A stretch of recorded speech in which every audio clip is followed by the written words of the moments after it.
So I don't know how hot of a take this is gonna be, but here goes. Captain America: The First Avenger is my second favorite of the Phase 1 MCU films behind the Avengers. I love Iron Man. It's great. It's my third.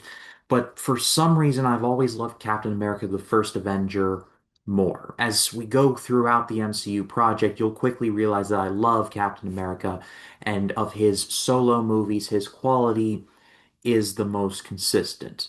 Brave New World notwithstanding, but we'll get to that. But this is the origins of Captain America, where Steve Rogers going from so skinny if he turned to the side and stuck out his tongue, it would look like a zipper, to Triple H in 2004, like just jacked, and make no mistake, thanks to the super soldier serum. And he becomes Captain America, stopping Hydra and Red Skull. So yeah, Chris Evans is awesome in this. He was no stranger to Marvel by this point, but here he's just great. Like he just embodies like just the likeness, the look, the image. He gets the action right. Just they got it right with Chris Evans. 10 out of 10 no notes casting choice right there. Sebastian Stan, I'm fairly certain had roles before this, but I'm pretty sure this was the first time I ever saw him and he was great, and we'll see more of him later.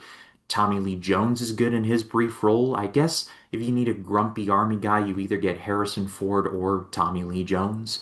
And his little monologue is like, General Patton has said, and like just does that whole thing, and he's great. And then you get Hugo Weaving as Red Skull. I love the Red Skull. Like, I mean, yes, he's evil and shouldn't be admired, but as a character, I love the Red Skull. I love his design. I love how evil he is. I mean, you got Agent Smith for your villain in your superhero movie. Like, that's 10 out of 10 right there. You got Lord Elrond. Like, just solid stuff.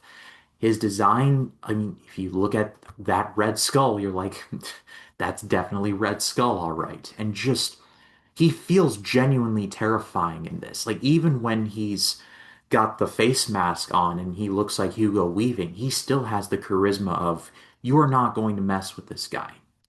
Just simply can't. But the biggest thing that tips it over the scale for me is the cinematography and how the movie looks. This is a big old period piece, and I love they went that direction with this. This was directed by Joe Johnston, who had previously directed one of my all-time favorites, The Rocketeer. He knows how to do a period piece. I'll just leave it at that. And everything just drips with atmosphere here, from the Stark Expo to the battle sequences and everything in between. And this also has my second favorite MCU movie ending of Phase 1, where Captain America makes the ultimate sacrifice and he plunges that big old plane and the Tesseract into the Arctic and tells Agent Carter that he's looking forward to that date at the Stork Club, which I guess he would get, but she would have to wait a little while before that happened. But yeah, Captain America First Avenger, just epic.